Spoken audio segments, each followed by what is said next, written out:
And then you go to the Indian slums and people have jobs here. It doesn't feel dangerous. I don't know what it's like to live in Dharavi, but at the same time, it doesn't feel like that total desolation and despair. Meet Michaela Stone Cross, an American journalist based in India. She covers news and politics for the Juggernaut and is passionate about Asia, democracy, and art. The British gave us the trains. The British gave us English, but all of those things were given to India for exploitative. Yeah, they mostly want me to join their religions. A lot of people try to get me into cults. So I ended up having to recite a mantra for like an hour, and it was a tongue twister.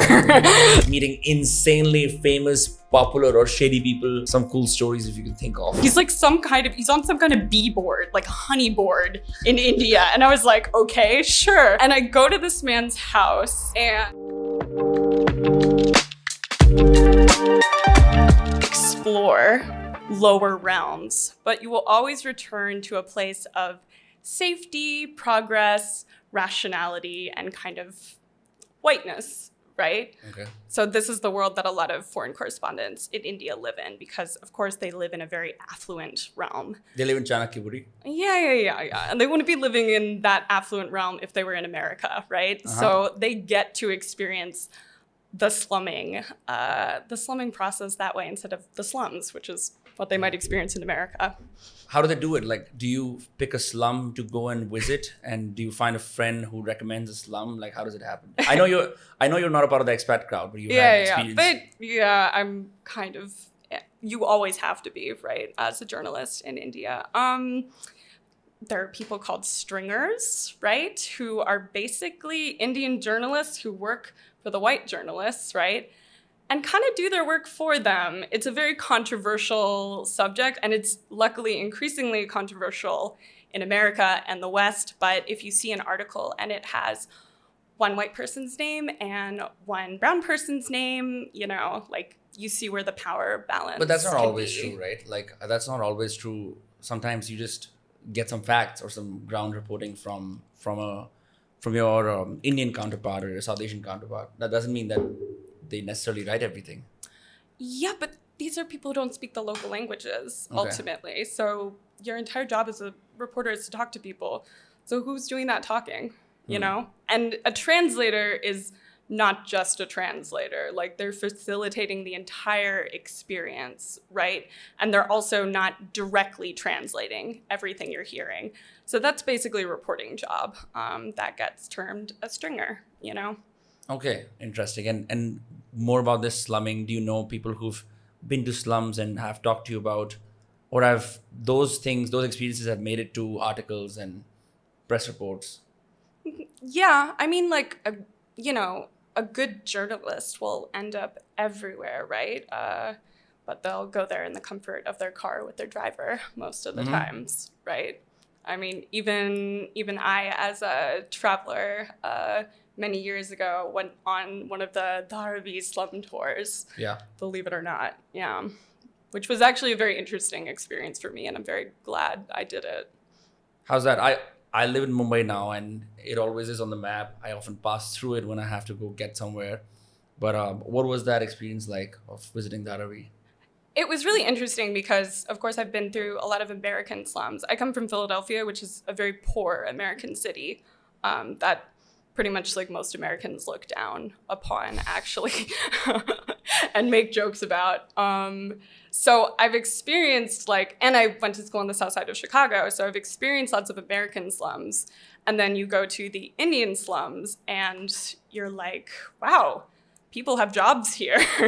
It doesn't feel dangerous, I'm not really? Yeah, I'm not like glorifying. I don't know what it's like to live in Right. Dharavi, but at the same time, it doesn't feel like that total desolation and despair of the American slums where people are walking around like zombies on crazy drugs. And yeah, you could just die any second, especially if you're a local and not for like outsiders like me.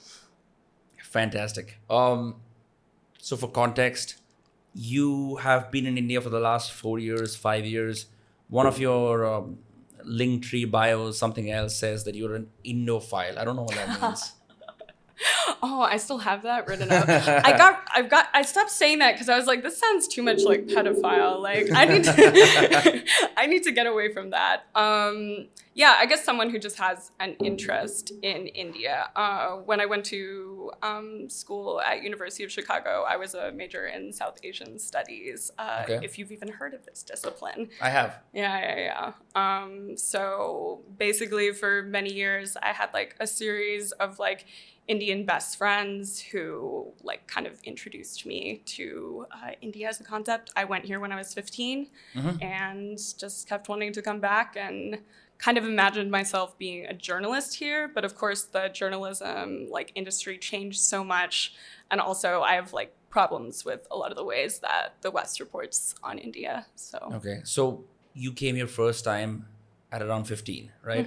And that was on a like some kind of a school trip? yeah, an educational program called From Gandhi to Globalization. Wow. So of course that was pretty much prepackaged, like itineraries decided from the get-go. But first experience versus now living in India, you know, for 5 years or 6 years. How long have you lived in India now? Yeah, like 5 years. 5 on and years, off. non-stop.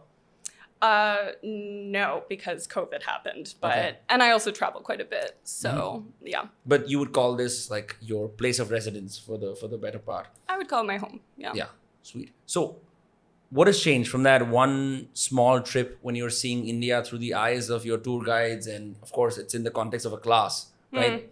Versus now living in Delhi and Mumbai, as someone who's not from here, as someone who most would mistake as an expat or working for the embassy, right? You're a freelance journalist. So what's the difference in living here long term versus just visiting here? Yeah, it's definitely the first time you come, especially as a Westerner, it's very overwhelming. Like I feel like there's just so much sensory overload that you're missing a lot Yeah, of you don't things. need psychedelics here. Yeah, basically, you know, so many people are looking at you that you're not even looking back because there's just eyes everywhere. You're kind of like going forward. It's also interesting because how I've been received as American has changed quite a lot, because I think like I came here first when Obama was running for president, and people had a very positive No, they love Trump here. What are you saying? They absolutely love Trump. I don't. Let's just say when I used to say I was American, people would bring up Obama and they would look really excited. And during the Trump years, people would be like, "Which country?" And I'd be like, "America." And people would be like, "Just nothing." I think it's the circles that you hang out in. But if you My vegetable guy. really, Yeah. that's so funny. That's so funny. Yeah. I know many people who like Trump. All the businessmen here love Trump. But Yeah, but I think middle and upper class people, it's like more of a Trump thing. I don't know. People really seem to like Obama, like normal people in India. Yeah, because they used to watch his speeches. He was sort of the first. It was a landmark thing for India, and he was just president at a time when social media hadn't boomed to the way it has now. Yeah. Yeah. So and now living here, I guess straight off the bat, you come here, you arrive in Delhi first or Mumbai first? Mumbai. Mumbai. Yeah. And where do you find a place, and how do you find your zen to start operating from Mumbai? And I don't know, do journalism. Yeah, I basically just arrived to I'd wanted to move to India for years, but I'd been kind of scared too, because it's scary like living in a new country and not just as a temporary thing. So I finally arrived basically just with a small suitcase and found roommates on Facebook and settled in Varsova. Let's go, Struggling Actors Anonymous. Yes, of course, with some struggling writers who were like frequently unemployed, so they had lots of time to explain things to me, which was very nice. Yeah. So yeah, that was an interesting experience. Yeah, so I came in very much from like the struggler Mumbai world, which was a really interesting world to occupy, and people were really welcoming and would help me like with articles and find work, because of course as an outsider, when you're writing an article, you know, you constantly have to just message people, asking them questions and looking for contexts. And people, were really good to me. So I made a lot of friends that In way. Mumbai, yeah. And then the experience of living in Mumbai. I'm going to ask you this. When people who are not from India come to India, is the immediate need in you to find someone else who's American as a sort of island of safety and comfort? Or do you immediately start Zen, let's see what happens, I'll take the plunge, whatever? I had actually talked to a few people who'd moved to Mumbai who were Americans, and asked them. They were like, I was like, okay, so what neighborhood should I move to? And they're like, Bandra, of course, right? Yeah, And I was live like, in Bandra. yeah. I mean, no hate towards Bandra. Bandra's great. Everyone wants to live in Bandra. But I remember just being like, okay, I won't live in Bandra because, it's not like an anti-American thing, but you're not going to learn anything about a country if you so quickly get sucked into those worlds. I've talked to expats and, mentioned in Mumbai, Thakore, Bal Thakore. And they're like, who's that? And I'm like, his face is literally all over the city, So it's a dangerous place to live. So I really wanted to live with locals. I mean, it's Mumbai, so no one plenty of people are not local, but people from India at least. Fantastic. Yeah, I was covering the elections here for about a month, and I was doing too many political podcasts. Then I came back to Mumbai in Bandra, and I met with my associates and friends and people I work out with, and many other people. To my surprise, most people hadn't voted. To my further surprise, they didn't know who their MLA or MP was, and it seemed to me then that I had arrived exclusively in the Bandra bubble, which is very, very globalistic, but also completely unaware about what's happening in India. It's not like that they're rich, so they choose to be unaffected. It's just that there's a different scene happening in Bandra altogether. Yeah. Yeah, I always say that Mumbai reminds me of Los Angeles because Los Angeles is very similar in this sense. Anything can be happening in the country and you go to LA and it feels the same. Trump? Who's Trump? So it's good and it's bad, right? Because people, again, there's this culture of pretending to be politically aware and progressive. But really, if you quiz people in Los Angeles, do they know even who their mayor is? Right. Probably not, Mumbai, I wouldn't be surprised if there are similarities. So you ended up moving to Delhi eventually, and then your content started blowing up on Instagram, where you were just, doing social satire and stuff. And the switch from journalism to that, how did that come about?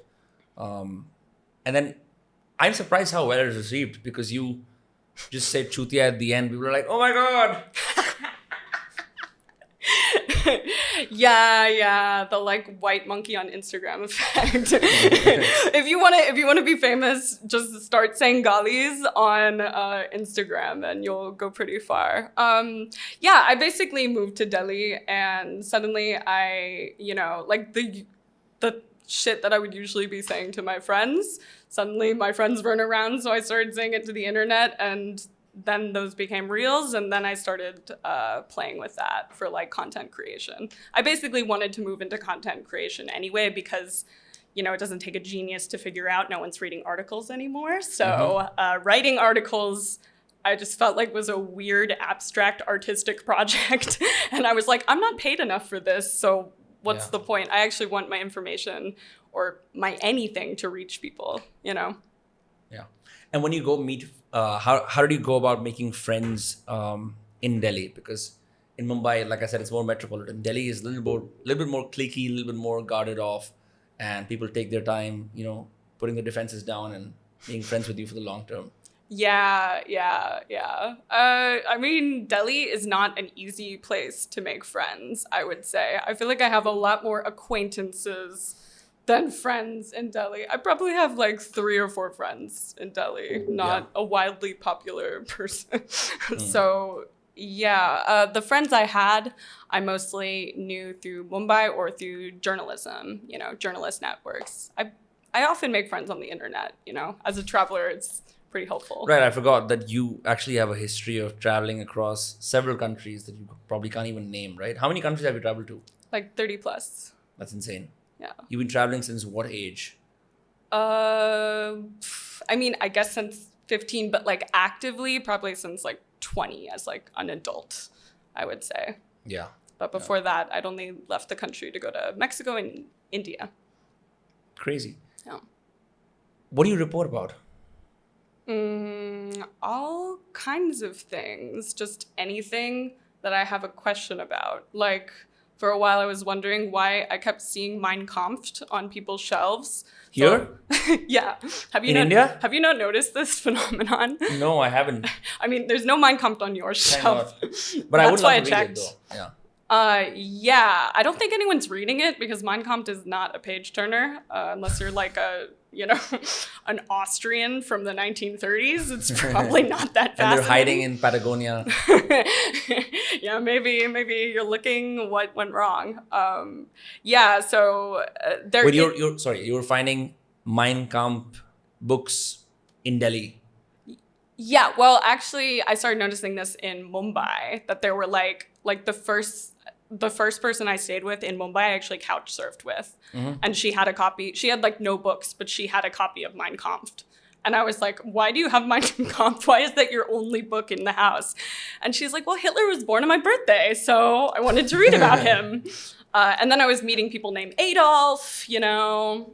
You've never met any Adolfs? I've met Adolfs, yes, but it's just far and few in my memory. But yeah, go on. Yeah. And then I was just going to bookstores, and there would just be very prominent Mein Kampfs at these bookstores. And I was running into a lot of kind of Hitler fanboy bros, you know, the same people who will talk about Bhagat Singh would talk about Hitler, you know? Really? Totally. Yeah. It's such a revelation to me here because I have never met someone like that here in India who could have the audacity to even do that because, you know, like everyone knows about what the Jews went through and the genocides were horrible. That's very strange. And then what else? Yeah, but that's very like class divides. Like very educated people will be like, oh, Hitler's bad. You know, if you ask about Hitler, then, oh, evil person. But if you talk to other people, you know, if you're talking to people in Hindi, like people say some kind of, oh, you know, he did like some bad things, but what he did for his people, you know? And then I'll be like, but the Jews were his people. And they're like, huh. Yeah. So, yeah, you would be surprised how many people have a very positive impression of Hitler just because he was against the British. And, you know, the whole history of Bose wanting to ally with Germany in order to go against the British. And also, you know, people don't study the Holocaust as much here as they do in, say, America. That's right? true, yeah. It's, Like, in fact, we have our own massacres here, you know? I only learned because I wasn't studying history books here. Like I was only studying what I was given in school. When I went to America, I heard the word Holocaust for the first time. Really? Many times. Because I was in BU and BU happens to be a very, even though it's a centrist Methodist church, there's a church associated with the college, but it's surrounded by very powerful and thriving Jewish communities. So it's got a Hillel house and Eli Wiesel Center, a few things like that. Yeah. Yeah, exactly. But even if you go into like regional language Wikipedia articles or like about the Holocaust, they're very small, actually. There's like one paragraph and it's kind of weirdly ambiguous, like how bad it is. And you're like, yikes. I get it. I mean, like India has its own tragedies. So that's Right. what Indians focus on, right? What else do you report on now? Really just like very random stories. Like I remember seeing an article by you on the Juggernaut where you're talking about the history of Bhang. Yeah. Yeah. Yeah. Did you happen to enjoy one of the holy festivals here? The last thing I did before COVID hit was I drank bhang, and man, that was a terrible experience. What happened? It's basically like roofing yourself. I don't understand. I don't know. Have you had a good experience on bhang? Yes, I know. I mean, I've made some very questionable decisions. This one time I went to Jodhpur I went to Pushkar all by myself. And, I had nothing better to do, and I kept search. I always search in those shady forums online about where to find the best things. And they said there's a special lassi that you can have, and it was not even holy. So I rented a big motorcycle when I couldn't properly ride motorcycles. And Before or after you? after. Oh, okay. It was on my agenda. I figured I would just stop on the way to this place, would serve the special bhang lassi, have the bhang lassi, and then get to the motorcycle. By the time I got to the motorcycle, I was hammered, completely gone in the heat. Did 3 this p.m. end with some Salman Khan kind of situation? No, it's horrible. It gets worse. It gets far worse. So the bike rental guy isn't trusting me at all, but For some reason. But he still wants to make his money, and I'm not even meeting his eyes. I'm just looking down, and my heart is racing. I'm a bunch of nerves, and he asked me to start the bike. I can barely start the bike, and I'm trying my best to just rev it up, but it's just over revving. So there's a lot of noise in the market. Everyone can hear me do that. But then eventually I sort of get a hang of it and I just drive away. Now the issue is I suddenly realize I'm on a bike with a head full of bhang. Yep. And I had like a beer mug full of bhang, like not a small glass. So, and it's Pushkar. So have you been to Pushkar? No. Yeah, it's a temple town. It's the wild west of many Hindu gods coming together. Camel fairs. It's like proper like deep Rajasthan. And the roads are very small, and there's a bazaar on both sides. So only one bike and a person can pass at the same time. And I have this fat Avenger that I'm riding, and I just can't even use Google Maps because I'm so high. I can't stop the bike and stand because I feel like all the eyes are on me. So I just keep revving through this bazaar and keep getting hopelessly lost. At some point, I'm in the bazaar and there's a whole traffic jam happening because of me, because my bike stops. So then I rev it up again, and I, like last time, over rev it so much that every single merchant and vendor looks at me disgustingly, or I think they are at least, and I can't handle it, and I start sweating, and I'm like, holy shit, when will this trip end? I was actually basically supposed to check out of a shitty place, drink the bhang, get the bike, and check into his hostel. Pretty simple. But I didn't check into his hostel because I was just in this bazaar getting hopelessly lost. And then eventually I was like, fuck it, let me just use whatever senses I have to navigate. And when I finally sort of came into my own after, just floating through the bazaar somehow, riding the bike somehow, I looked around and I was on a sand dune and my bike was stuck. So, and you could see the rural Rajasthani kids there. I had like basically gone to the outskirts at some point, and my bike was stuck, and so they helped me get the bike out. And then they started sort of like figuring out that I was an out of towner, and I could see a little blade. I wasn't sure. Maybe I was hallucinating. I have no idea. But I could see that their intentions were slightly, at least naughty. At least they wanted to con me of some money. So as soon as I got the bike out, I sped away. But then I realized I'm still on the bhang and I need to get to this hostel. So I found a designated parking spot and I walked to the hostel. And I stayed shut for the entire day till the bhang came out. But yeah. Yep. Well, that story ended better than I was expecting. Does anyone have any good bhang stories? Genuine question.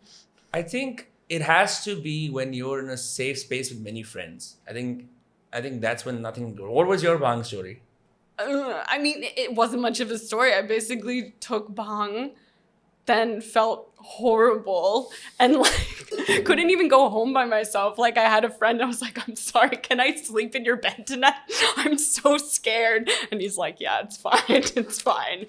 So yeah, we fell asleep and then woke up and the world had ended and it was COVID. So Oh shit. that was my bhang story. So it ended worse, I guess. Yeah. Wait, so you took bhang on Holi Yeah. and the next day it was just like Mumbai shut down, right? Mumbai lockdown. I'm not sure the lockdown hadn't happened then exactly, but the people are news starting to came in. panic. You Yeah, know? yeah, yeah. So you were in Mumbai at the same time I was, because I escaped Mumbai because I got news from someone who was higher up that there's going to be a lockdown in 2 days. Connections, very very important in India. Yeah. Yeah. So have connections helped you at all here, like getting stuff done and, like just ascending through the ranks of the Western journalistic outfits? No. I remember I was dealing with some customs problems actually, and people kept being like, call the embassy, call the American embassy. Because I think people think that like if you call the American embassy, like helicopters will come and like they'll get guns and anything you want will happen. Whereas my experience with the embassy is like listening to a person just being like, well, we can't really do anything, but sure. So I called the embassy and I was like, what do I do about this customs issue? And they're like, ma'am, to be completely honest, like off the record, like we had to import something and we ended up paying like a $5,000 bribe for this. And I was like, are you telling me I should bribe them to get this? And they were like, we cannot officially advise you to bribe them, but basically yes. Damn. And I was like, wow. I was like, Damn. all these fucking nukes for nothing, you know? So yeah, I had to deal with that on my own actually. Without getting caught in the Twitter crossfire of what I'm about to say right now, there is a way in which jugaad, I don't know if you know this word. Yeah, of course. Or slash, a bending of the, I'm not going to say corruption, because I think for a large part, it's on its way out. But bending the rules to make things happen. That's the way we sort of lead our life here. And if you're higher up, if you're slightly rich, you can definitely bend the rules to, make things happen for yourself. Now, as someone who comes from America, right, land of democracy and, the birthplace of democracy, all of those things, I'm sure you must have had some massive culture shocks around the way things work here in India. And those could be the way laws are enacted. Those could be the way in which people carry out their daily ethics. Those could be in the way in which, people get things done. What are some of the major cultural shocks that you still haven't been able to comprehend or get in terms with? I mean, I think the biggest thing for anyone who's an outsider is like, India is one of those countries, it's a country of relationships. China is very similar in this sense. Like America, we are an individualistic society, so we rely on our institutions, which is why things like corruption, quote unquote, aren't as commonplace. Whereas India is a land of just like relationships and work it out in some way with however you can, like through emotional persuasion or like, monetary persuasion or just some kind of connection. So that is like, it's like in America as a journalist, when I would be writing a story, I would call someone's office and I would say like, I'm a journalist, blah, blah, blah. You can't really do that in India. You have to like go through your friend network and just find a friend of a friend of a friend of a friend of a friend of a friend of a friend and go on all these weird adventures, like meeting people, having tea with them, in order to get one person to like go on record for you, right? And honestly, I think that kind of suits my personality more because I'm not very much like a person who's good with documents and official settings and paperwork. So I kind of like that. You like the informality of the introduction and the tea and then, hi, welcome to my house. This dog is named Tommy, etc., etc., etc. Yeah. I mean, even coming here for this podcast, you're just like, oh, do you want Rajma?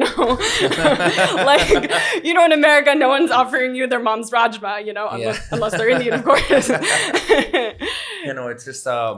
It's just, I do agree. Actually, there's this book here. I don't know if it's here. It's called The Culture Map by Erin Meyer. And I ended up reading it because I wanted to see how different cultures do business and how they treat relationships. And I was very surprised that she has like scales for everything. And she says that America is very, very meritocratic. It's very, very like, if you're the best person for the job, you will get the job. In India, you might not be the best person for the job, but if I know you, it's completely relationship based. Like I don't know if it's very okay for professional peers to have drinks together as a way to do business in America. But it is almost certainly a guarantee if you chill with someone here or have food or drink, you're gonna do the business. So in that way, in the way relationship dynamics work or the way business is conducted, what were like the sort of the contradictions from America? In how business was conducted. In how business was, in the way you're treated, the way people sort of respond to you. Yeah, I mean, of course, like in America, we have a very there's just a very strict division between work and personal life, And when you're in your work mode, you're tense and you're smiling and you don't give a fuck, right? Someone could die in front of you and you don't care, right? My friend from China always calls America a smiling robot country, actually, because she works in France and she has to deal with Americans and she's like, what's wrong with Americans? Why are they always smiling? And I'm just like, I'm sorry, honey, like this is what everyone's on antidepressants there. Like everyone's tense as hell. So if you're engaging with someone in a work setting, it feels like you can't get any emotional access from them whatsoever. So you can't really use that to get anything from them. You have to use like institutions, right? So in America, it's all about institutions. How do I get connections in America? I start talking about the institutions I'm related to, I went to this college. I worked for this shiny company, In India, of course, America is a brand, right? So just being American will kind of get you some instant some foot clout. in the door. Yeah. But, people also just you can just talk to someone and if they find you kind of interesting, they'll just give you the time of day. They're like, whatever, I'm bored, tell me a weird story, which I like. Like Americans, it's hard to even get a meeting. It's hard to even get a meeting with your friend in America. That's true. Whereas in India, you can meet some friend of a friend of a friend of a friend. They'll hang out with you for 2 hours, It's not a huge deal to them, I think it's awesome. I love it. Yeah, I think it's a way to just invite serendipity into your life and put steroids into it. So Totally. I mean, at a very top tier level, this leads to situations like Sanjay Gandhi. But, in your daily life, I like it, You can always find some connection. I remember I was in my neighborhood and my bag was slightly unzipped and a man came and was like, you should zip your bag, there are thieves. And then my vegetable guy was very offended. He was like, you don't even need to go to the police in this neighborhood. Just go to one of the store people and they'll help you with anything, And I feel that's totally true. You can't knock on a 7-Eleven in America and get help with anything, right, You have to rely on the police and the police are not very trustworthy if you weren't aware of that already in America, right? So you have you really don't believe that the police aren't trustworthy in America? You really believe? No, I'm not saying that as... I'm just very surprised because I found that they're always there. Generally, they're very, very visible. But they're not helpful. In your subjective experience. But we've had policemen shoot students on campus at the University of Chicago. I thought helping you with your bags or some civic problem. I didn't of course factor that in. Police in Philadelphia, the police are a gang, right? So you want to avoid them. You just don't want to mess with them. You just don't want to engage. The police are a gang. What are you saying? Are they They're a literal gang.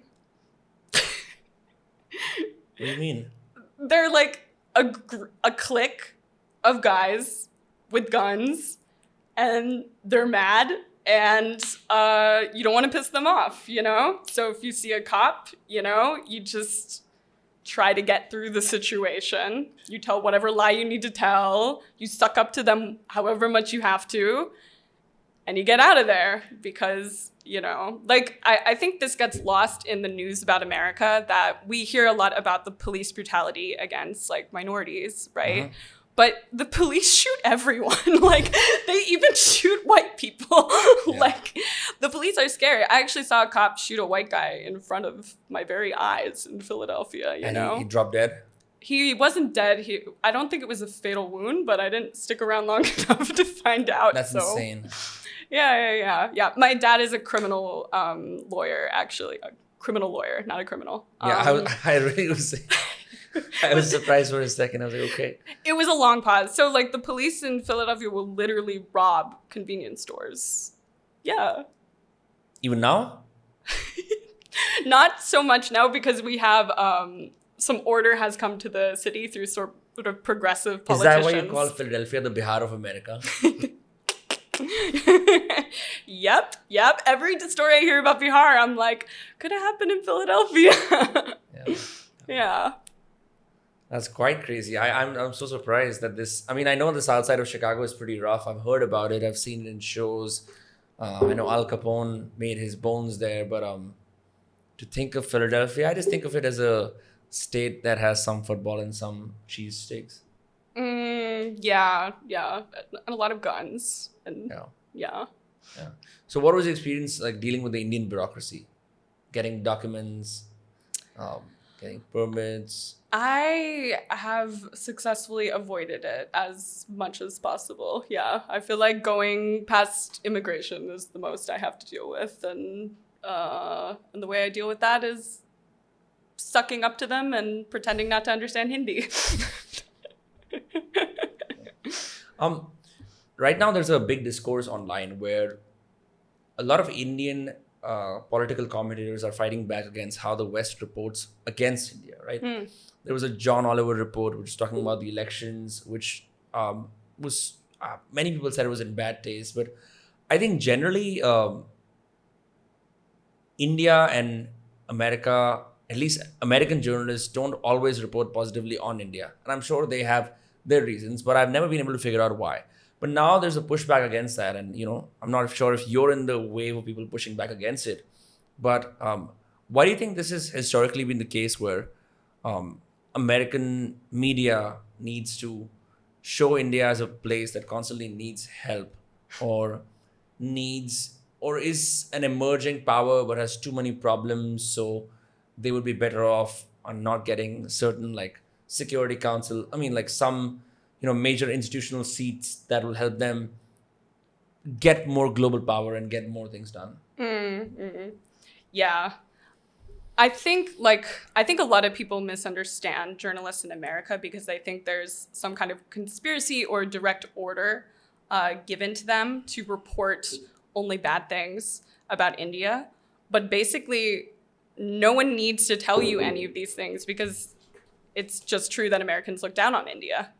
There's no way to paint that. Like, when I say I live in India, like, you're not going to hear respectful questions about India. You're not going to hear about, you're going to hear questions about cows and that kind of shit, there is an attitude of superiority from Americans. And where does that come from? It comes from the British. We inherited the British, view of the world and role in the world as the leader and arbitrator of progress and justice. And America just is like, why does this country keep being so poor and shitty, And it's like, well, you were a part of that process, right? Of course, anyone who actually learns about the history, that's because of colonialism, because of the institutions that are still, causing Indian currencies to be low, causing the Indian economy to basically a parasitic relationship between Western countries and any post-colonial nation that is causing countries to need to develop, quote unquote, right? So yeah, I find it very frustrating, especially as a journalist, because if you're writing a really excellent article, we always need outsider perspectives on our countries. I mean, it was amazing when Black Lives Matter happened and suddenly the world was looking at America and saying, wow, you shoot Black people? What's up with that, And it was good because Americans started being like, why do we do that? That seems kind of fucked up, Right. So every country needs that perspective. But unfortunately, the relationship between India and America is just so much one of domination that you need a relationship of equality in order to give feedback and to give criticism. And now anyone who's criticizing India even justly from an outsider perspective is just going to be labeled as like a Westerner who looks down on the country, right? So that relationship needs to be fixed. And how did your perspective change? Because I think that most of your articles often, or your essays or your videos often talk about this mistaken lens with which the West views India. How did was it living here? Did you become empathetic to the living conditions of Indians? Did this country become your home in some way where you felt deep kinship with what it stands for? I think, it's kind of corny, but the first trip that I came to India, I was very much learning about, Gandhi, and his struggle, during independence. And obviously Gandhi is, not a universally beloved figure, Anymore, yeah. in 2024 and everything. But the idea of this non-violent anti-capitalist revolution very much struck my teenage mind in the first place. And then I just had a lot of friends who were Indian American, and so I didn't look at India as an exotic fictional land of mystery. I was just I have a friend and she speaks a language called Kannada, What's up with that, And every time I go to her house, there's always different movies playing, but they're always starring the same guy, which was SRK. I was do all of the stars look the same? No, it was just SRK was always on her TV all the time. So yeah, it was I liked this underdog story about people fighting against the British. And then I just moved here. And of course, it became a very real place for me after that. When you have to get your groceries in a place, it's hard to see it as a mystical wonderland. Yeah, that's so true. When I lived in Spain for about 2 months, which is not as long as you lived where? Here. I lived in 4 cities. I was in Madrid, Barcelona. For a few days, I was in Cadaqués, which is a fishing village off the coast of Barcelona. And then I was in Granada, and then finally in Marbella. And cool. And then I flew out from Madrid. But it was my lifelong dream to go to Spain. And I saw Spain as this land of, even the mariachis are from Mexico, but flamenco and tapas, and it's more like a feeling, you have a few words and a few images associated with this exotic paradise in Europe, your own Spanish life, standing in a European square with sunlight pouring at you, and you're happy, and there's Spanish music playing, Spanish tapas bar music playing in the background. That was my image. Yeah. And when I went there, the country very much met that image, but also living there for 2 months, I started to see that the lived reality of the Spaniards was very different from these utopic notions I had about the country, mostly made through images and movies and music, and then Zoya my own. Akhtar. Yeah, Zoya Akhtar. You wanted to go to Spain because of that movie, didn't you? Oh wait, who wanted to go to Spain because? Is that an MD? Right, of course. Yeah. But it changed, and it got me. Even when I came back, I was even more nostalgic for Spain because I felt like I just learned enough Spanish, enough restaurant Spanish to communicate slightly beyond I want a table for 1 and 2 beers. But it changed. It completely killed the notion that this fantasy that I had in my head could actually exist in real life, right? Because I couldn't spend my entire day at tapas bars. I couldn't spend my days at endless flamenco music, those flamenco dances. It would just be stupid. It's a small part of it. So from that lens, I'm sure you must have read media about India or researched something. And I'm sure okay, what are the books you read before you got here? In the Lonely Planet Guide to India? Maybe that's what saved me. I don't think I did a lot of research before coming to India. The first time, of course, I actually the reason I came to India was because my best friend at the time was like a Punjabi girl, and she was like, let's go to India. And I was like, okay, why not? I actually wanted to go to Italy at the time because I just wasn't that imaginative, but went to India instead. So like I got a taste of the country. And then when I came back again, I knew which books were romanticizing or... Like what? What are some romantic notions of India that are completely false? Oh my God. Just like, I don't know, William Dalrymple books. Like, But he's a thorough Dilliwala at this point, no? I know, but like, why does I was not impressed by City of Jinns. Did you read City of Jinns? I loved it, yes, but... Everyone loves City of Jinns. I don't understand it. He's interviewing his driver. He's interviewing, quote unquote, his landlady. Everyone he's talking to is like a servant of some kind, And he even makes fun of the English of his driver. And I'm like, bro, why aren't you speaking Hindi, bro? Then he could make fun of your Hindi. People make fun of my Hindi all the time. I actually never saw it from that lens. I think I was just too taken aback by the descriptive writing of Delhi. Because if for someone growing on the outside of Delhi to not have a book that talks about its history and its architecture in a very small, it's 200 pages, I think, or 280 pages. I had no idea. This is the exact kind of a disservice that many journalists do when they go and report on elections. They speak to their taxi drivers. And maybe it's because like I'm a journalist, so I see how the books are written because like I picked up a book on Pakistan from a Khan Market bookstore, and they only had 2 books on Pakistan, and both of them were written by white people. And I was like, okay, this person has been in Pakistan for 10 years, so let's give him some credit. Right. And I read it, and I'm like, this guy, does he speak any local language? No. And he's clearly just anyone who he's happening to talk to. He's bringing up, this is one of my pet peeves, like writers will bring up hijras for no reason all the time. They'll be like, a hijra danced in the corner. And you're just like, bro, like, how many hijras a day are you hanging out with? Because I need to get invited to your parties. That's so funny. I think that's more like Persian palace intrigue from the earlier centuries where that was a very prominent thing. But yeah. Exactly. And there's a part of the City of Jinns where he just literally starts harassing Hijra. He's like, they didn't want to talk to me, but I kept following them, and eventually they started talking to me, and I'm just like, this is shady. Like, What the fuck?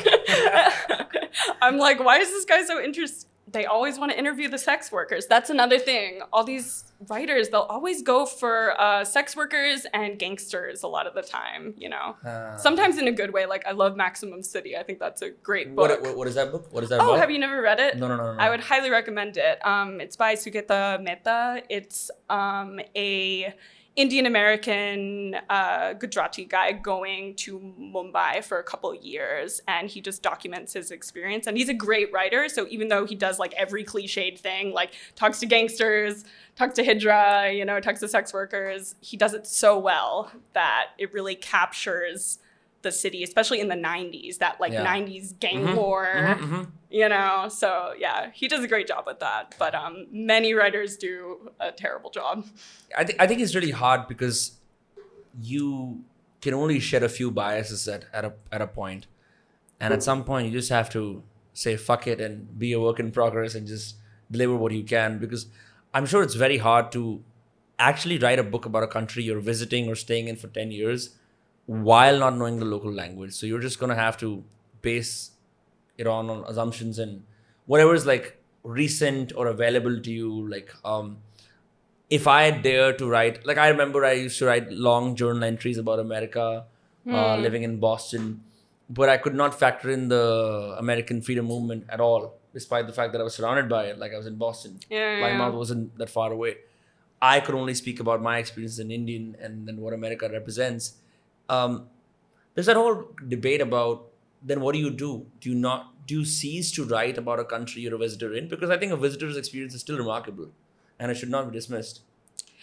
Yeah, I mean, it's not the fault of these writers, it's the fault of the power dynamics that are created so that these voices end up being like the symbol of India for a lot of people, right? And of course, these people aren't necessarily the most well-informed individuals, but they're still given an outside voice. A friend of mine just remembers, he told me about going to the foreign press correspondence place and talking to an Italian woman who's like, oh, I love India. Like, I'm going to write a book about India. And he was like, and then people were asking him questions, and he's like, well, why are you asking me? Ask her. She's writing a book about India, you know, I can't wait to read it, right? So I understand people are just trying to do their best and just say their perspective. But I think people, when they're writing their perspective, should be very aware that, like, you can't capture India. India is too complicated and diverse, and whichever world you fall into is completely going to change your experience. This is true of anyone, you know? Right. No one can be the voice of India. No one can be the voice of America either, right? Although I'd love to read your version of America. Yeah, no, it was just some scribblings from my times as a student. I don't think I could possibly understand. In fact, when I was in America, and my flatmates, my housemates were all Democrats, strong. One of my flatmates, housemates. Sorry, I say flatmates here, but you say housemates in America. His dad was one of the Democratic Party campaign managers for a big candidate. He worked in the DNC. And they all had a massive meltdown when Trump became president. And I saw it firsthand. This was a time when it was 2016, 8th November. And they just couldn't comprehend that I couldn't care less. And I was smiling and I was laughing because I was unaffected. For me, it was just, okay, fine. Am I going to get deported? No. My dad seems to like Trump. My dad even predicted that he's going to be president. When I laugh at him, it's like, Papa, it cannot happen. He's a buffoon, whatever. And he became president. But then I realized that despite living in America for 4 years, I wasn't deeply entrenched in the country's politics. I sure was a tourist in the political scene because my friends and housemates were deeply political. But I would always struggle to understand, like, abortion is a central issue for elections, or gun control.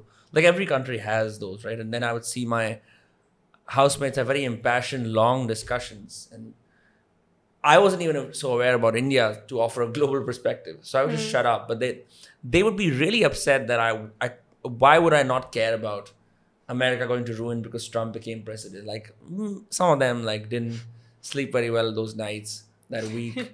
And I was just like, I can't believe this. I can't believe they're taking it so seriously. But having coming back, seeing the elections myself, and seeing how people take it so seriously, I realized that no matter what you do, you could live in a country for 10, 15 years, but you're gonna miss out the cultural context for the politics. So I don't know. Yeah, you're definitely more emotionally removed. Like, I actually prefer talking about politics in India because I don't get so upset about it, even though, of course, this is my home. But at the same time, you have that outsider view where you're just kind of like, you know, shit happens. Right, you know? right. Exactly. Shit happens. Yeah, like, big deal, move on, you know. You're not like, oh, this is the end of the country. You're like, the country's probably going to survive this. But I'm sure, because you're an American, I have to ask you this. Do you think Trump is going to win the elections? Oh, God. It's such a good question. And sometimes I wonder if I'm even a good person to ask anymore because I'm not living in America. And it's interesting because I feel like I've lost, like, the connection. Completely? Look, let's just say this. Like, Trump took everyone by surprise because all of these journalists in New York didn't bother talking to normal people, you know?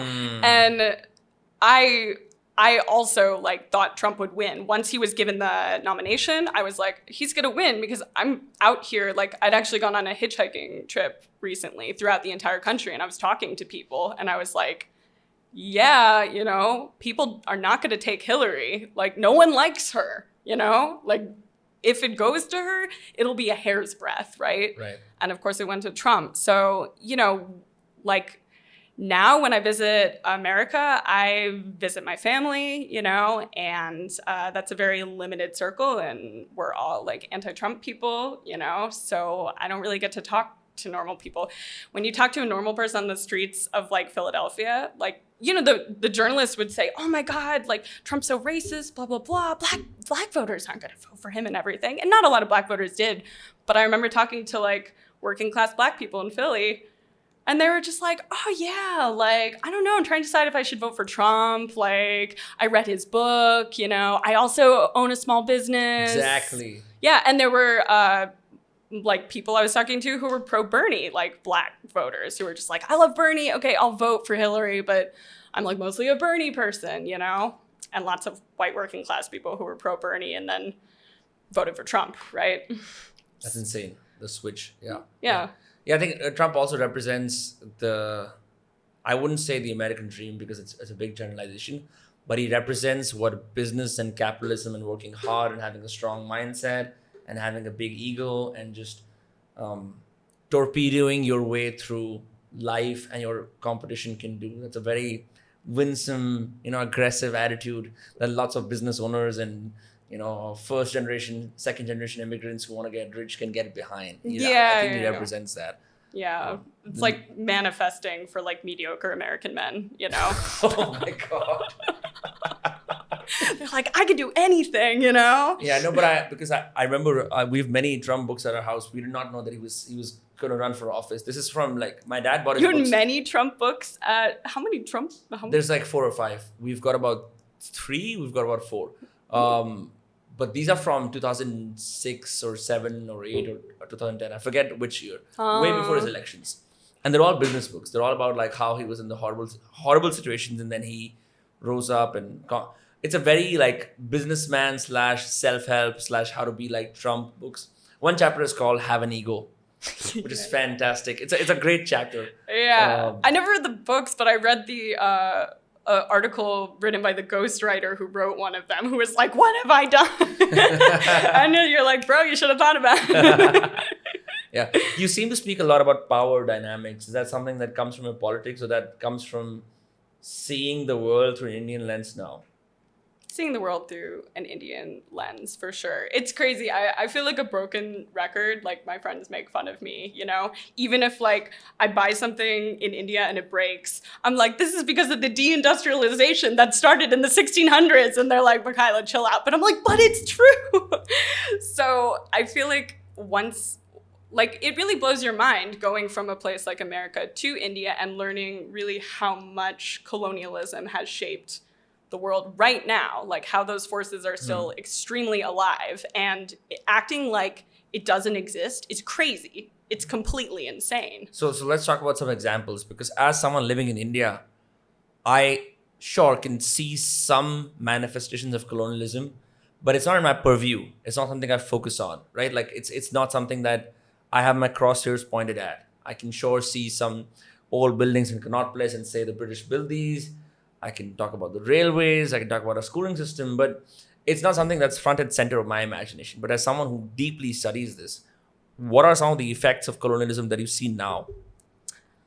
I think the biggest one is the emotional effect of like self-esteem, right? So if you live in China, for instance, which was a country that was affected by colonialism, and they call that time where Western forces had power over the country, I think the 100 years of humiliation, actually. So they were obviously emotionally affected.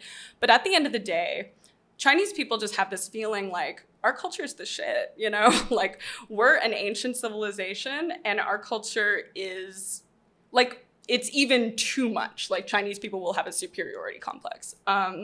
However, in India, you have this feeling that there's so many people who have this insecurity that, the West is better. You know, the West is better. I remember when I was 15, we went to a village in rural Rajasthan, and we were talking to a farmer, like through a translator, and he was saying, we live every single day of our lives, like in disappointment, because we know we'll never have what you have. And that really blew my mind. I was like, are you kidding? Because it's not so great, you know?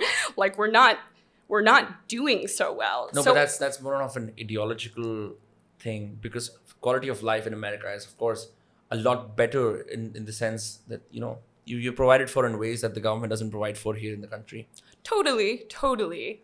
But at the same time, again, there's just this feeling of like we're not doing well, like we're less than that exists in India. And you run into this all of the time. And even when people are saying India's the greatest, you can tell it's coming from this insecurity. Maybe we're not. Maybe like America is like a better country. Maybe its people are like better, stronger, like smarter in some way, which of course is not the case. And you're thinking this is happening because of colonialism. Yeah, definitely. What Definitely. else? If you could just give me more examples, because one example I can give you to perhaps give you more context. I was in Vatta Canal, which is next to Kodai Canal. It's a hill station in the southern part of India. I forget which state. Excuse my ignorance, guys. And my friend and I had just come back from this forest hike. And we were all chilling in our hostel room. It was pretty big. So we had other people come into our room because we rented the entire dorm. And everyone was just smoking cigarettes, drinking, having a good time. At some point, this British couple comes in, very nice folk. And these 2 or 3 Indian engineer dudes are also in the hostel, so they're talking to them. My friend and I are sitting, speaking about something, and all of a sudden, I overhear this Indian engineer dude saying, "Thank God you colonized us. You actually saved us." Yeah, I'm forgetting the most obvious examples. Yes, people say it. People say, thank you. The British gave us the trains. The British gave us English. People will say this stuff to me. And I understand where that's coming from because it is a complex relationship. But all of those things were given to India for exploitative reasons. It's Stockholm syndrome, I think. Yeah. Yeah. So when that happened, I cut the party down. I said, okay, the party's over, let's go home. Because I couldn't believe my ears seeing that the level of the level of sycophancy and the level of I will bow down to this random British person who's just maybe doesn't even represent the crown, isn't affluent. It's just some person with his wife saying, "Thank God for colonizing us." Like, what are you saying, bro? You're just like making us all feel bad. So I definitely see that. But do you not think it's changing now? I mean, you've been here 5 years. You've seen this tide turn. A lot of Indians are feeling very confident about, sharing their voice and being out there and saying that our culture is top tier. I wonder how much that's changed over the last few years. You might know more about this than me. But like at the end of the day, as a white person, I experience that sycophancy, right? On like very often, Tell me more about it. It's like I can always like peg someone as one of those people. Like I used to go like pretty much order khichdi from this restaurant every single day in Mumbai. And once in a while I would go to the restaurant and the owner would really suck up to me. He would come, smile, and again, you can tell it's not because of me as a person, it's because of like some whiteness thing that I represent, right? And I remember going, a Kenyan girl was visiting me, and I went to the same restaurant with this Kenyan girl. And he came up to me and did his same usual routine. He acted like she wasn't even there. I was like, this is my friend from Kenya. And only then would he even look at her. And I was like, it's so bad, It's so bad. And people like that will find you, right?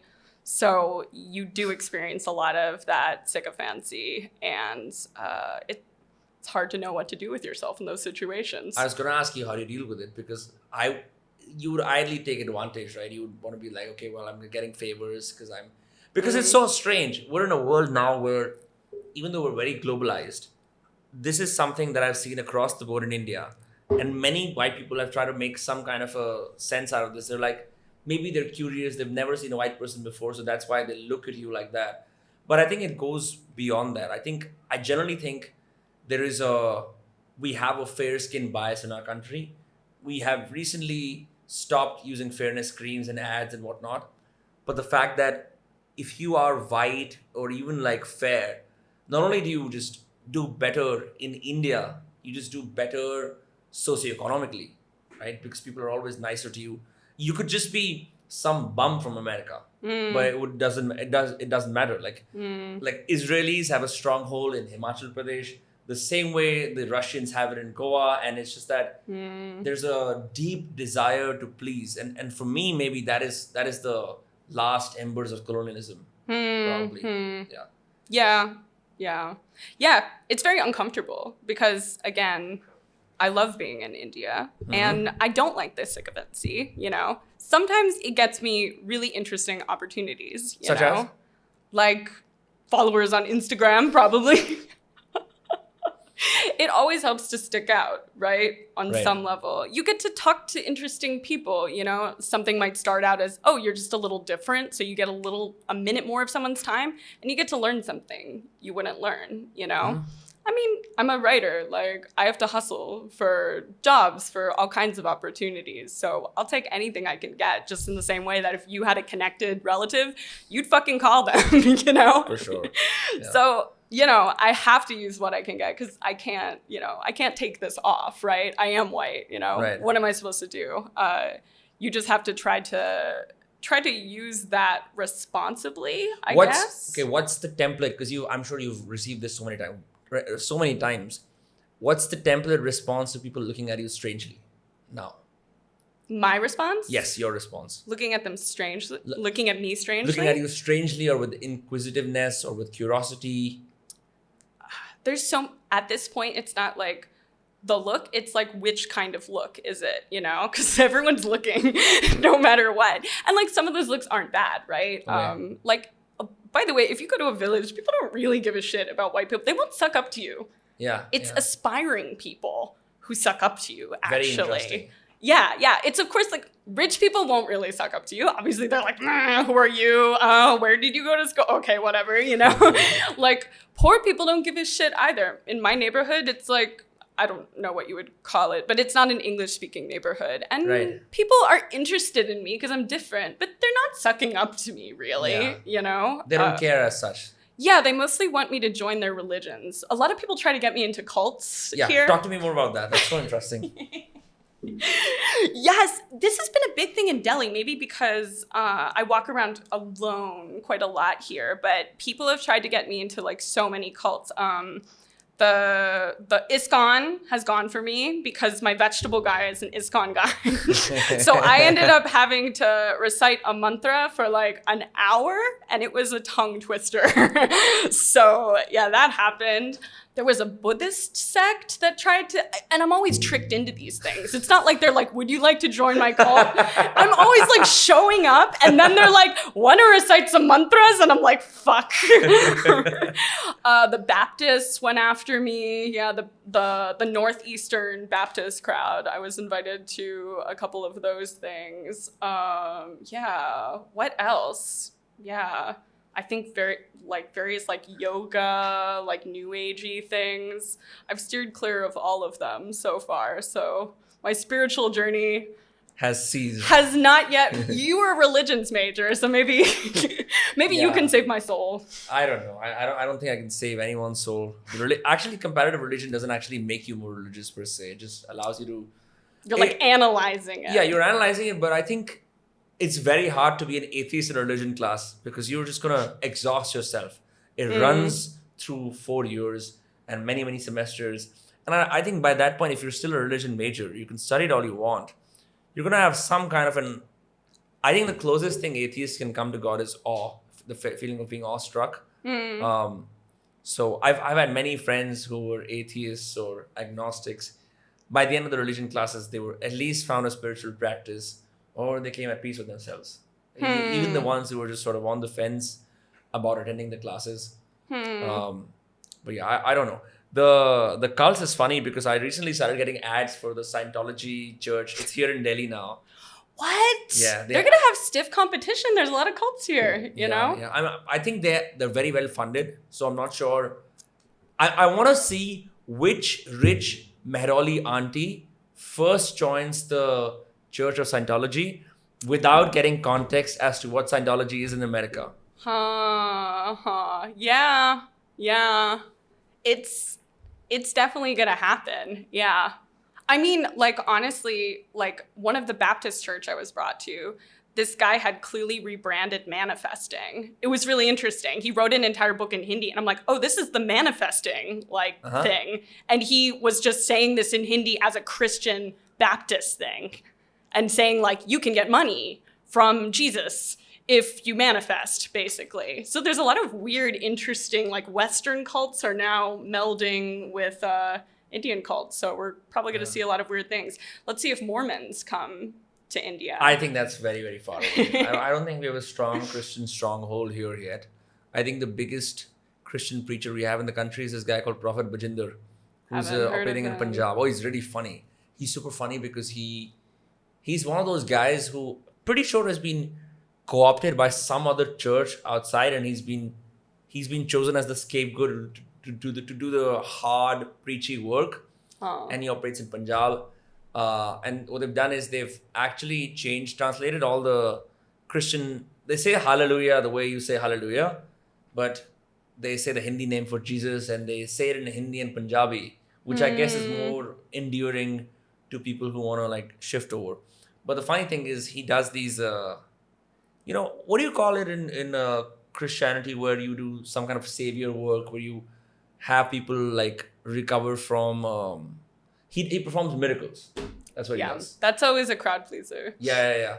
So in his events, he says, if your name starts with A, B, L, M, P, S, T, V, you're gonna get a Fortuner today. If your name starts with P, D, A, E, G, you're gonna go to Canada. Hallelujah. See, the Manifest Baptist guy, he would do these healings for like an hour at the end, and he'd be like, someone in the crowd has a broken toe. Your toe is healed. And then like an uncle would come on stage and be like, hello, my toe is broken. No, it's not. Do you think they're planted? I don't know. There was a lot of them. I was like, I really don't know how it works. I would love to know how it works. Can you send me an invite to one of these things if I have the time? I would just want to Sure, be it's really popular. Even in like when it was like 50 degrees out, like they had people outside and they have it's like a mega church, actually. Where I think is is it in Mehrauli? It's in like some giant farmhouse kind of place. Yeah, Okay. you should check it out. The guy during the meeting I went to declared himself a new apostle. And I was like, did he just say that? So you obviously love Julia Roberts. Bestie. And I did not know that someone else had actually articulated the words to define how people from the West come to seek answers in India, usually of a spiritual kind. Yeah, just on the flip side, as how Indians go to the West to seek economic opportunities and liberation, all of those other things. But you talk about it extensively, and I'm sure you meet many of these people. And when they see your skin color, they're often like, okay, this is a friend. Maybe I can talk to them about how far ahead they are on their spiritual journey. And when they find you jaded as you are in your journalistic Lost. cynicism, they must be very disappointed. So what's that experience? First, let's define whatever that phenomenon is, and then what is your experience dealing with spiritual seekers from the West coming to India? Yeah, I think everyone always hates someone who they're associated with, right? Like maybe if you're like Indian in America, you're like, we're not like those other, like maybe some of like, you're like, we're not like Gujaratis, you know? So of course, as like a white girl in India, I'm constantly getting like, are you here for yoga? You know, so it makes me like those dumb yoga bitches, you know, ruining my life, which is unfair, you know, even very privileged people who are having a divorce, if they want to treat themselves to a luxury ashram, there's many worse things you can do with your money. So, you know, enjoy yourself. But I find it very weird talking to them because I feel like when I talk to these people, they say a lot of very problematic things about, like, you could just live in this privilege bubble very easily when you're on your spiritual journey.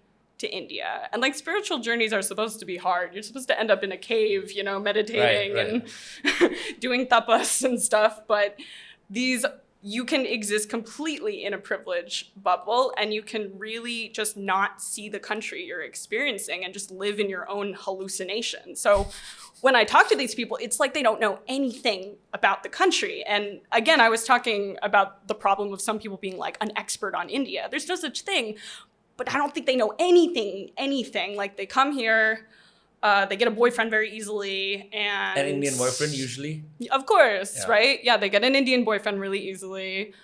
Who knows if they can even pronounce their name, you know? And they do these like yoga programs and think of India as a wonderful spiritual escape for them, you know?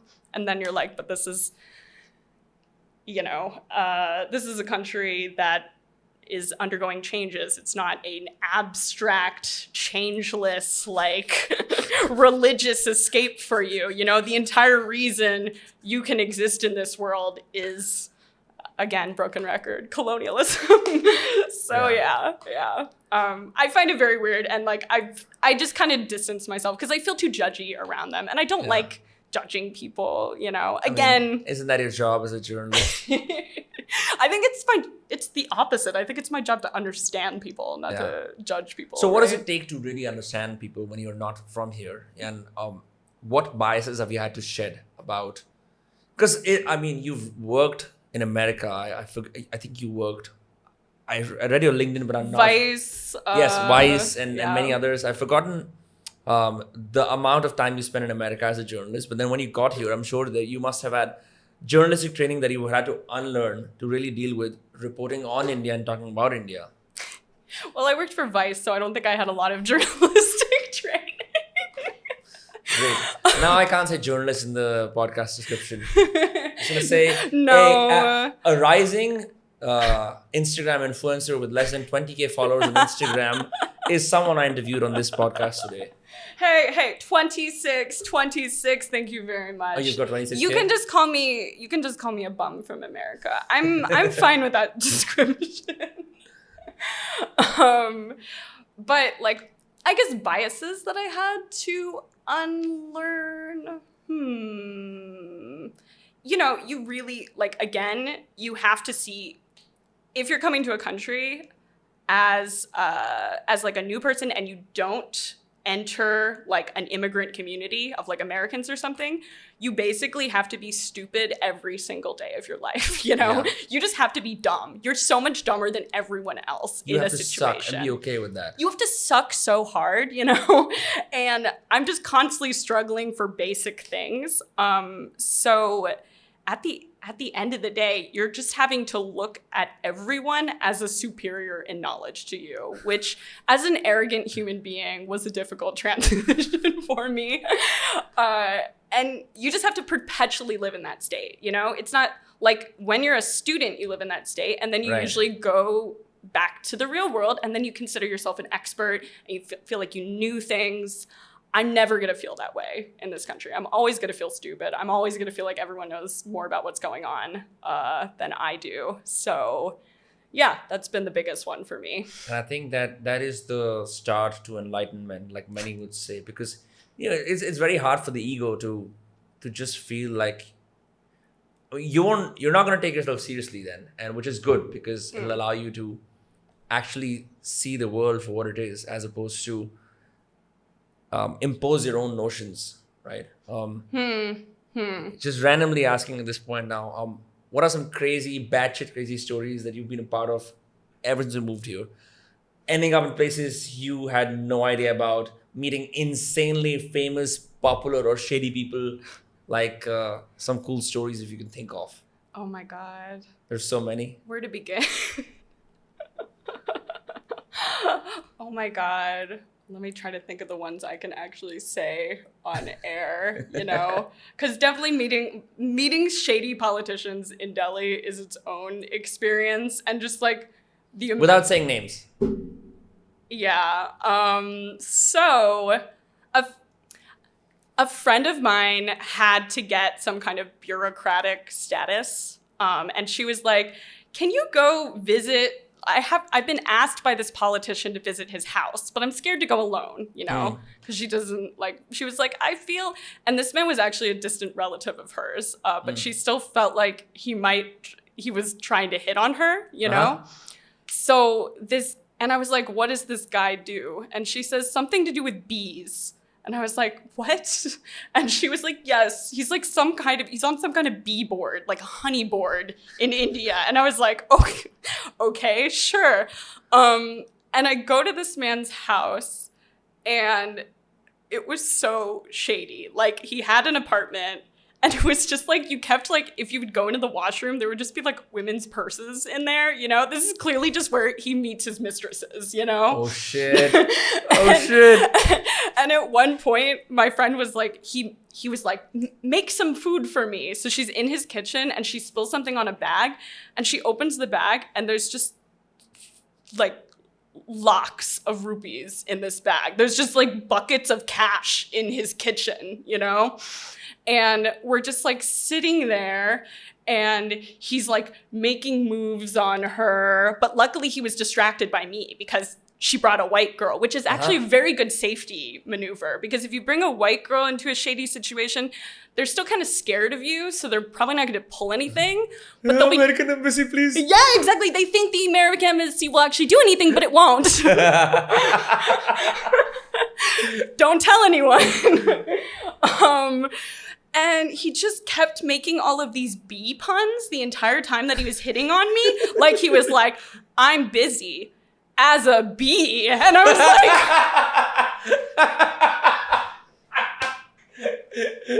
That's so funny. It was very uncomfortable. This meeting lasted for like 5 hours. We crawled out of there, and he was like, "Bring more American friends next time." I'm like, "Yeah." That is insane. Wait. So more shady politician stories. We have to get this done. More shady politician stories. Oh my god. Oh. I feel like you have hundreds, but you're carefully perusing through your mind. Don't want to get deported. There was one guy named Sonny who I met on a plane. And I was like half asleep and I woke up and he was like, "Can I have your WhatsApp number?" And I was like, I just gave it to him because I was so out of it and sleepy. And I wanted to get a certificate of an unnamed nature from him.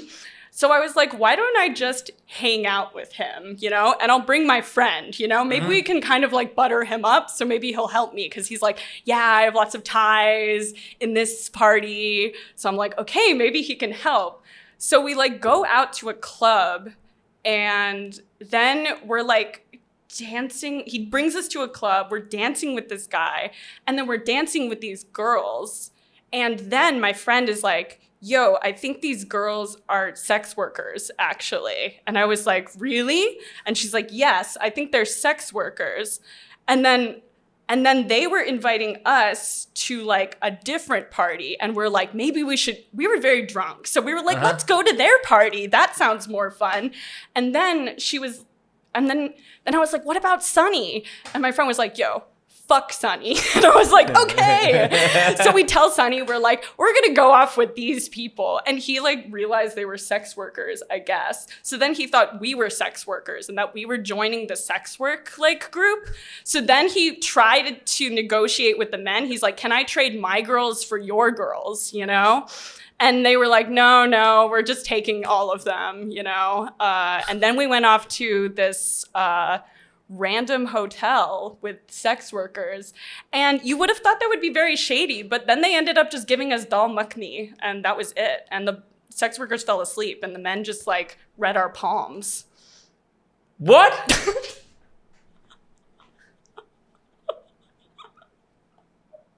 They gave us dal makhni.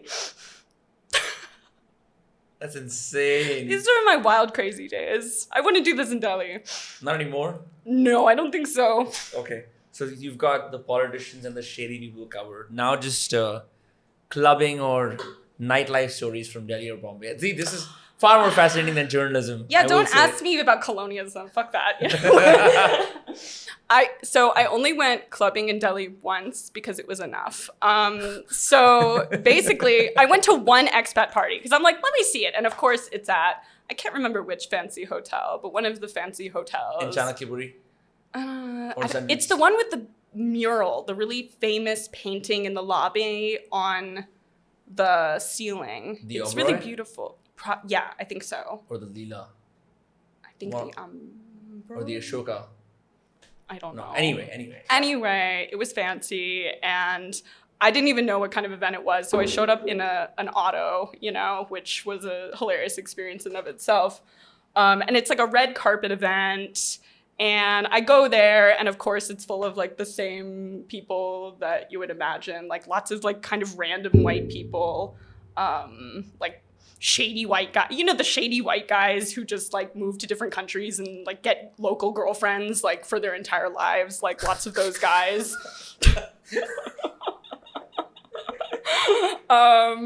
And I'm just like hanging out with this like British girl, and then she's like, I'm waiting for my friends. So her friends were they were the most South Delhi girls you could ever. They had English accents because they'd been educated in international schools.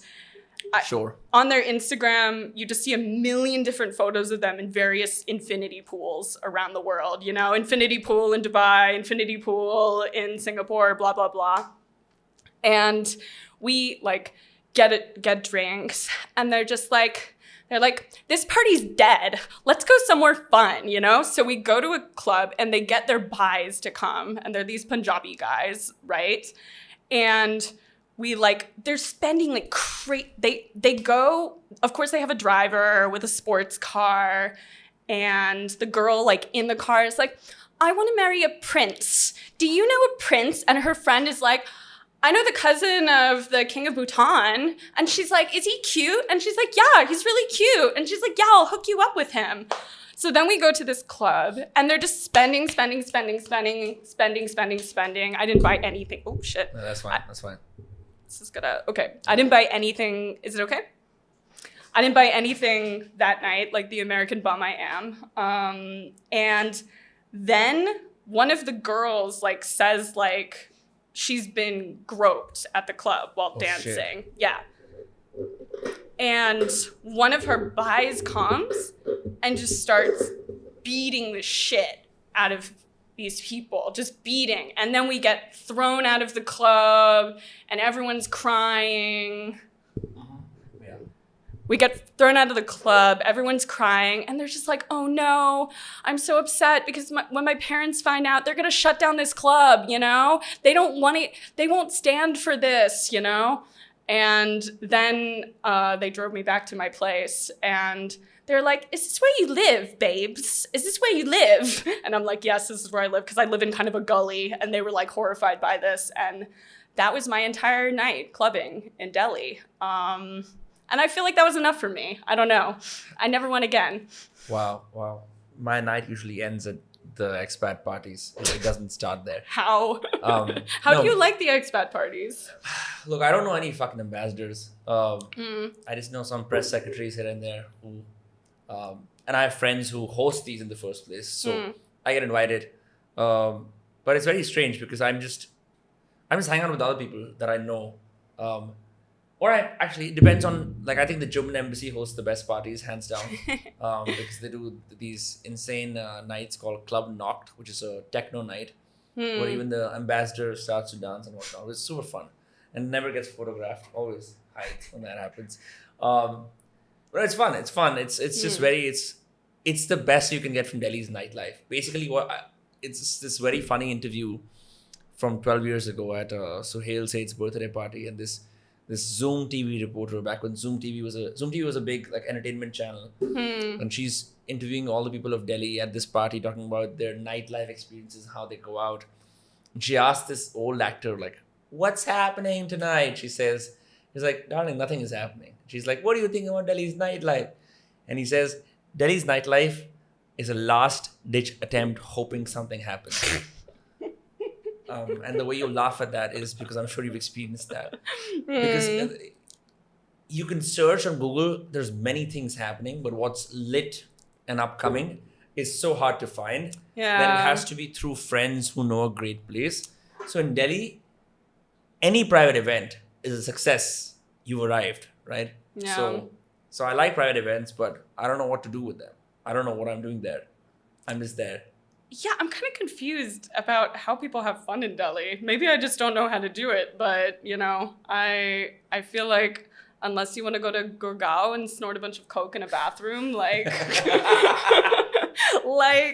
I'm not sure it's really my scene necessarily. What do you do for fun here? Like, because I'm sure there's also nights where you end up just in someone's apartment which has like dim lights and lots of books, and it's just friends hanging out in the Yeah. apartment. Yeah, I think that's the that's your best scene. Yeah, house experience parties, like I get. intimate house parties. Yeah. Just like being surrounded by good people, and Delhi just has a lot of mean people. I feel like I don't know. Is that my impression? No. or... I definitely wear my hostility guard when I'm here. I definitely turn on my I also turn on my own hostility when I'm here.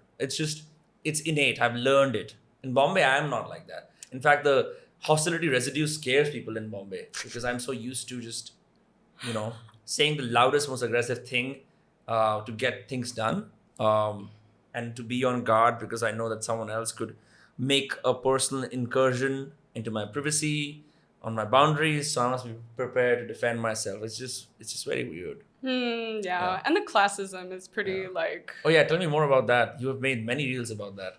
it's just like, again, I feel like the snootiest people I've ever met in my life are like waiters in South Delhi or something. Like, oh, you only ordered one appetizer, you're gonna be treated like total shit. It's crazy to me. I feel like there's just so much hostility that develops between people because people are always testing each other. Like, are you rich enough? Are you cool enough? You know? And another rule that actually a foreign journalist told me is like, if you do get invited to an event, you have to make sure to suck up to them because they're kind of you should be grateful. To who? You know? The waiters. Oh, not the waiters. Like just like a party or something. Uh-huh. You do meet one of these posh people, right? Yeah. Then afterwards, you really have to be like, oh, that was such a lovely event. Thank you so much for inviting me, which of course, my oblivious ass, I never do anything like that, So you won't get an invite back if you don't kind of do that sucking up, I see. Oh, no wonder my friends are dwindling by the day. There you go. Yeah, that's why you had to go to Bombay. Search for potheads who have low standards. Damn, that's so bad. No, but your experience of South Delhi and South Mumbai people, the classism is very apparent. Something I often do is because I'm a chameleon. I can handle both worlds very easily. That's why I do this podcast. I will deliberately speak in the most crass dialects of Hindi just to make them very uncomfortable and to immediately signal that I am 4 or 5 classes below them. But my demeanor is like clearly like theirs, right? Mm-hmm. So they're very confused, mostly repulsed at the start. And then once I've broken their defenses, I switch on the English. My English is much better. Wow. And so they're the very, very power confused. move. Yeah. Because I think this is the only way to actually have people shed their deeply conditioned biases and classism and actually just have a real conversation for once. I mean, because I can speak both languages, I use it. But there's many times when I've been, as someone from Faridabad going to Delhi early on in my life, where I felt out of place, and I've been made to feel out of place because I didn't behave in that manner, that snooty, uptight manner. But that's why, language is if you learn a few sentences, I think you're going to completely disarm them. Yeah, that's interesting. Yeah, I've been thinking a lot about the language switches.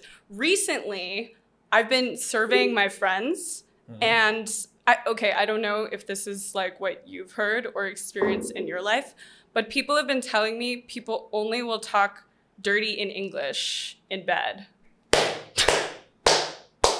This is what my PhD is going to be on. It's true. It's true, yeah. I'm actually leading a movement, one escapade at a time, which is why it's a very slow movement, to change this. I'm trying to create a one-man revolution, but I'm only one man. I've spoken to other men and women about this, but they don't seem to be on board with it. But when it does happen, the women really like it. After initially they're very repulsed because we haven't been taught to have sex in Hindi or be erotic in the Hindi language.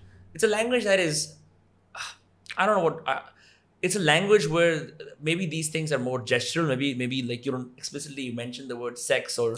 Yeah, it seems like it's very indirect. There's lots of Right. extremely sexy euphemisms, you know? Right, But exactly. people aren't naming the thing, you know? Yeah. Yeah. So I think naming the thing is an act of vulgarity. It's an act of obscenity when you do it.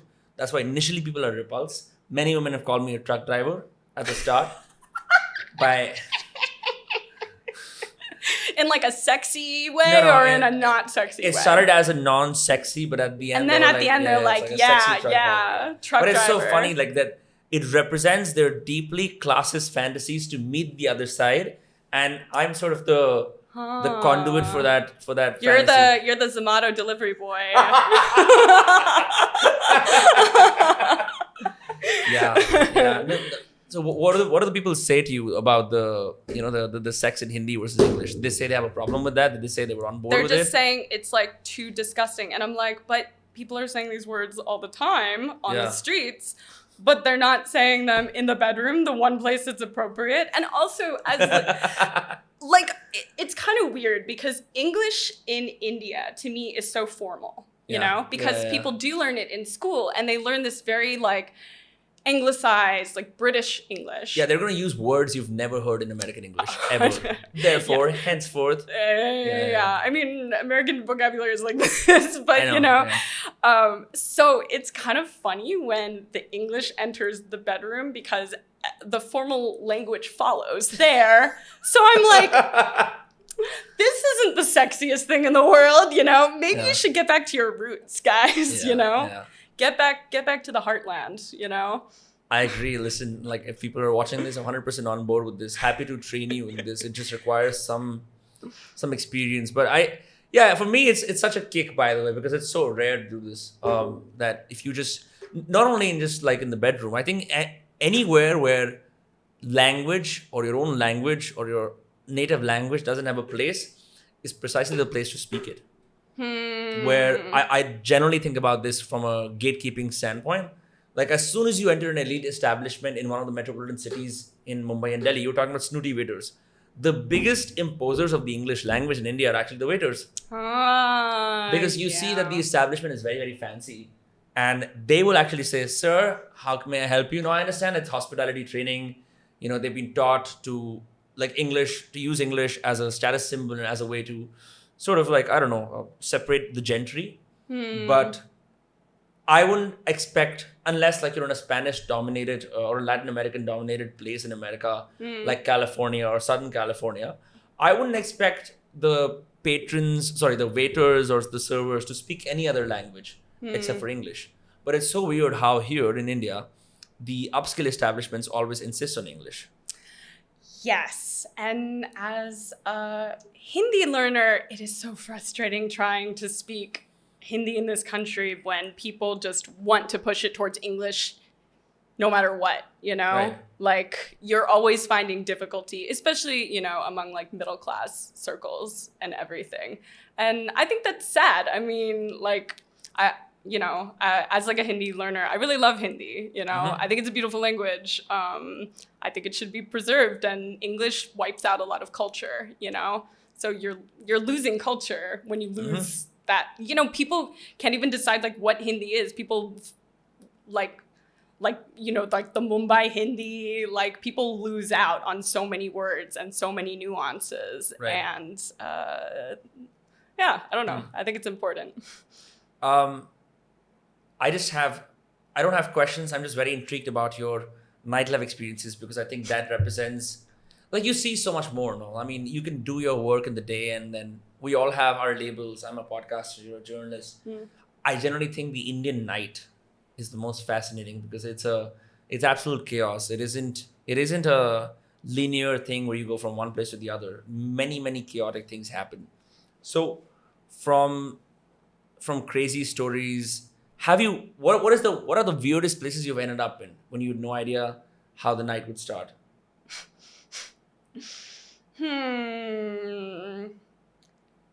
Weirdest places I've ended up in.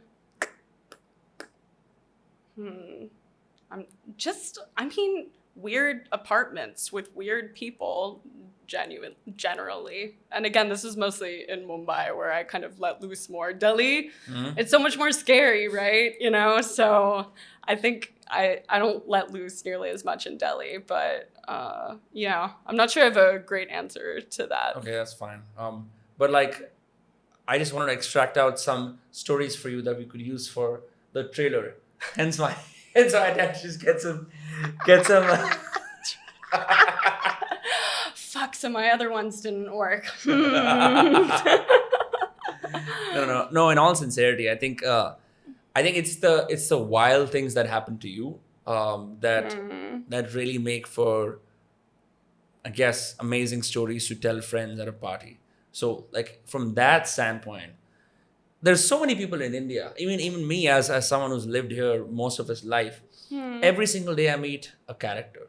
Every single day it's just some strange, idiosyncratic iconoclast with their own unique way of the world, and they just exist, and they have a friend group like them.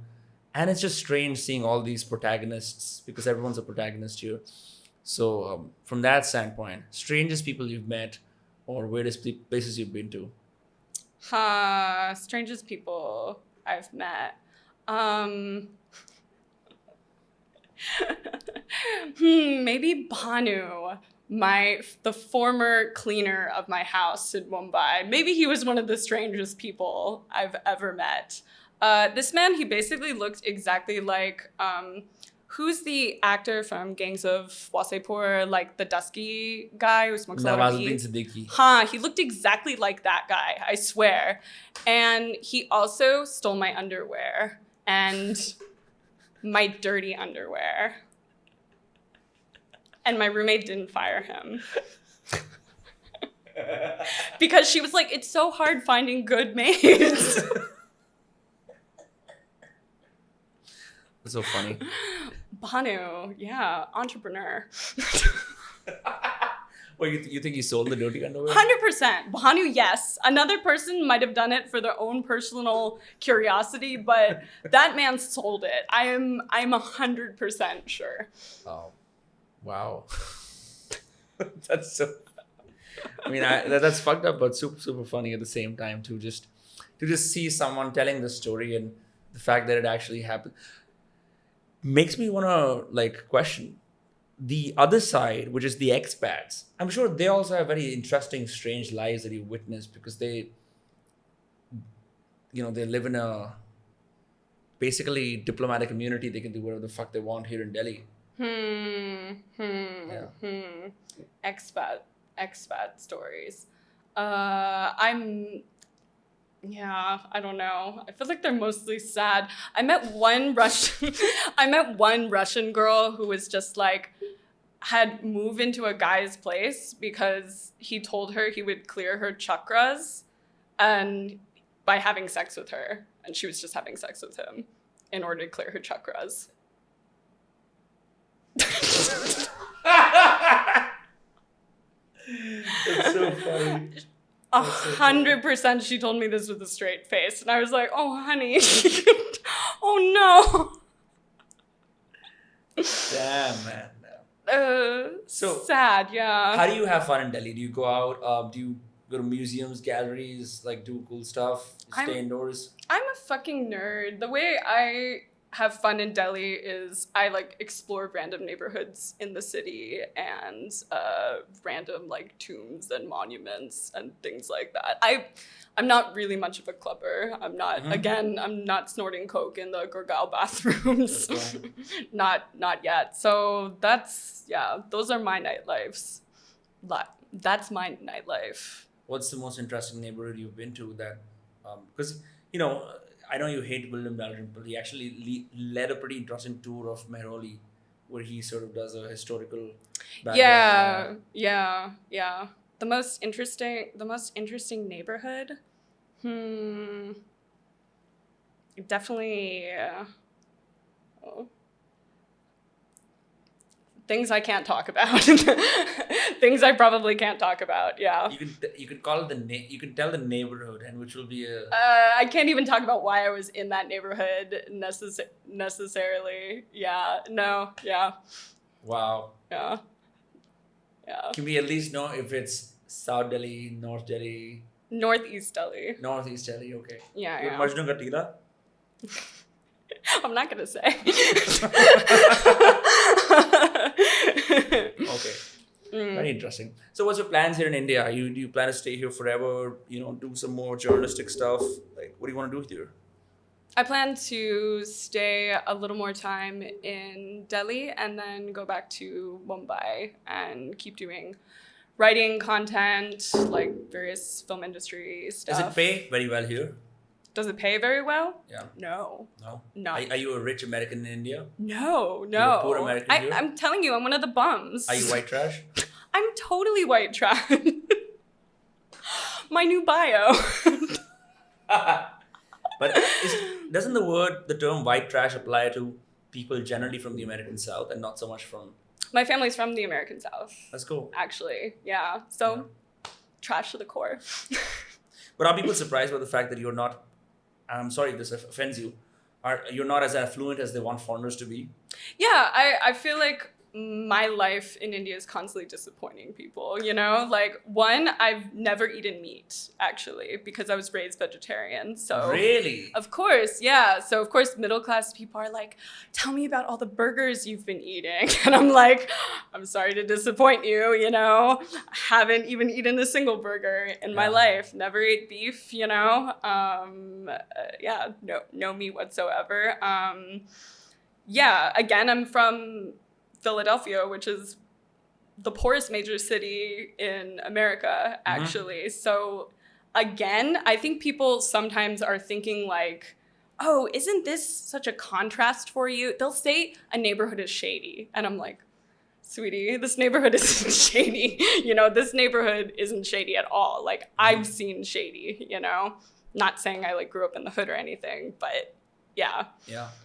So yeah, constantly disappointing people by not being like, Julia Roberts, I guess. Yeah. And as far as career-wise, do you think there's an opportunity for other people from America to come and live in India? Is it from an economic standpoint, from a creativity standpoint? Because somehow you ended up living here. Yeah. I mean, look, I always say India is a superpower and the world kind of doesn't realize it yet, So people it's not very obvious the ways in which you can make a living in India yet, unless there are these old institutional forces like NGOs and think tanks and oil, things like that.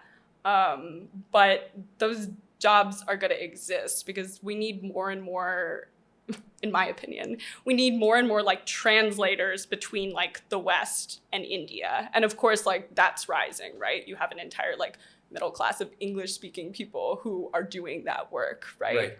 So I hope to fit myself somewhere in there, basically.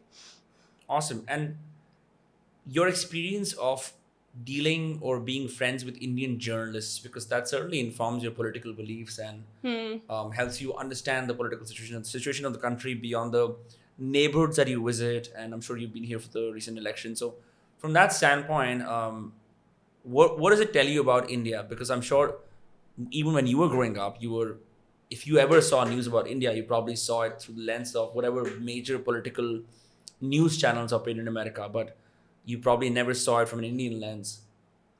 Yeah. It's constantly fascinating to me. It was really interesting when Ukraine got invaded by Russia and seeing that from the Indian perspective, and especially the Indian journalist perspective, right?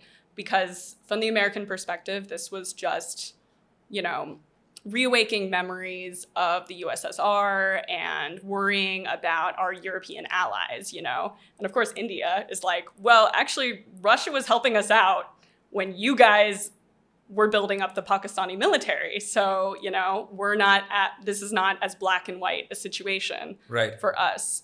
So it's really interesting experiencing like global events and talking to like Indian journalists about it. I mean, every time, like in Mumbai, I would get out of my room and one of my roommates would just have a huge smirk on his face.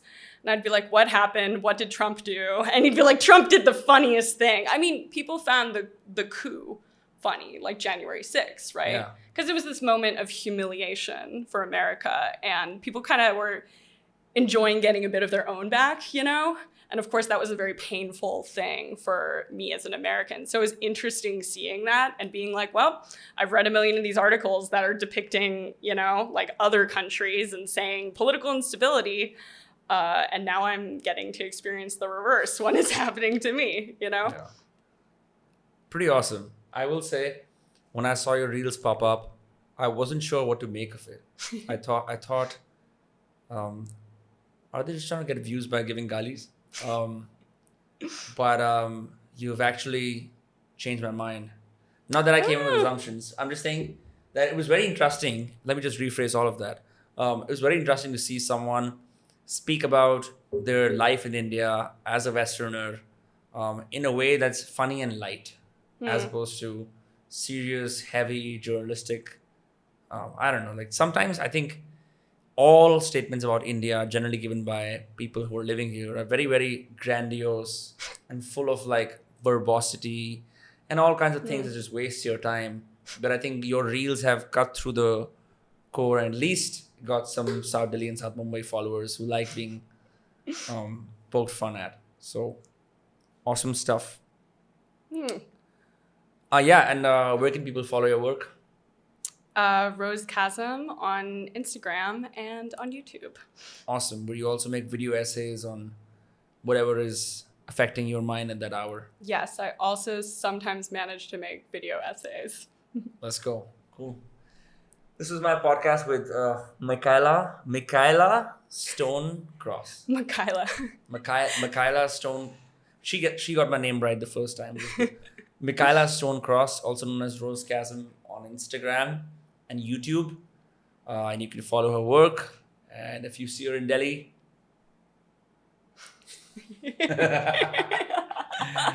yeah, this was Those Casts, and we'll see you all in the next episode. Don't forget to subscribe. Take care. Bye bye. Sayonara. Jai Hind.